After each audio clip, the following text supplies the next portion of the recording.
Head on a swivel. A common motorcycle term that is unfortunately not as common in practice as it should be, especially among newer riders. Eyes on the road is what sticks in most heads, and eyes on the road do they keep. So much so that you get used to depending on your peripheral vision to figure out what's happening around you. Head on a swivel as a concept is easy enough to get your head around. A small turn in the neck grants an immense increase in what you can scope out using your peripherals. Let's hit this intersection so I can show you. Now there used to be traffic lights here, now there's just anarchy.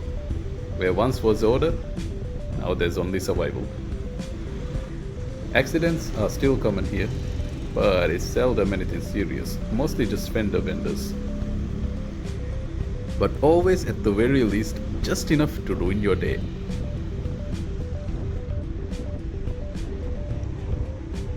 Let's go back and break down what I did there. My first head turn is to the right, as that's where the immediate oncoming traffic would be. The body language from the first rider up shows that he's giving way. I also noticed this rider peeking out. His position on the road tells me he's making a right turn, but I can't be sure of that, so I'll have to revisit him again. Next, I turn my head left and I make sure the rider riding alongside me is not gonna do anything weird like a sudden right turn. I also take this time to scope out the left side of the road to make sure no one is coming from there.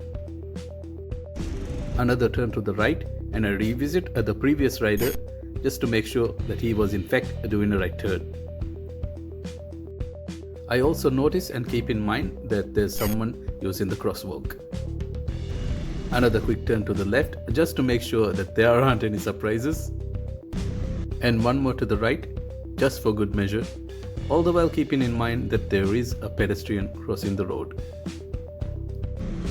And we are through risk-free. Another instance where I would advise you to keep your head on a swivel is when changing lanes on a multi-lane road. I can see the car behind me on the next lane over just fine using my rear view mirror. But a quick head turn, or what we call a shoulder check, ensures that I won't have to deal with any surprises from any blind spot. And I do the same thing here. Check my mirror, do a shoulder check, and then safely change lanes. This technique grants us the choice between being tense and anxious on the bike and being relaxed and actually enjoying our journey. Because at the end of the day, a ride is all about the journey.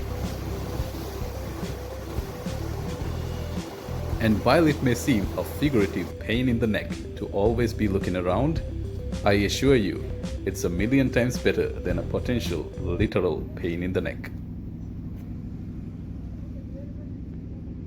Ride safe, and thank you for watching.